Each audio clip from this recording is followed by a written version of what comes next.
નમસ્કાર દર્શક મિત્રો, આપ જોઈ રહ્યા છો ડિજિટલ ન્યૂઝ। જોઈએ આજના મુખ્ય સમાચાર ફરી એકવાર ડિજિટલ ન્યૂઝ સાથે।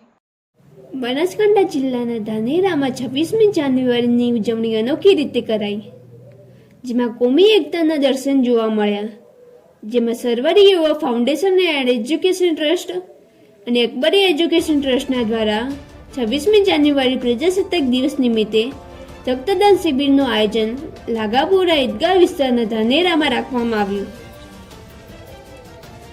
સરવરી યુવા ફાઉન્ડેશન એન્ડ એજ્યુકેશન ટ્રસ્ટના અધ્યક્ષ ગગુસા જે જુનેજા સોહિલભાઈ મેમણ, ઇકબાલ ખાન, બેલીમ રહીમભાઈ, મેવાતી જાકીસભાઈ ફીસા, ઇલિયાસભાઈ ફીસા, આબિદભાઈ ફીસા, આરિફભાઈ ફીસા, આદિલ અસબી સાઈ, અરાફતભાઈ, સાહિલભાઈ,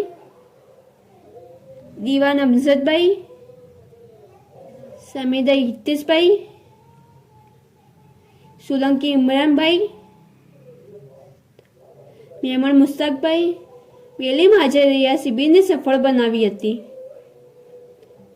આમાં 52 રક્તદાતાઓએ રક્તદાન કરી પ્રોગ્રામને સફળ બનાવ્યો હતો, જેનો રિપોર્ટ ડિજિટલ ન્યૂઝ એટલાસમાં।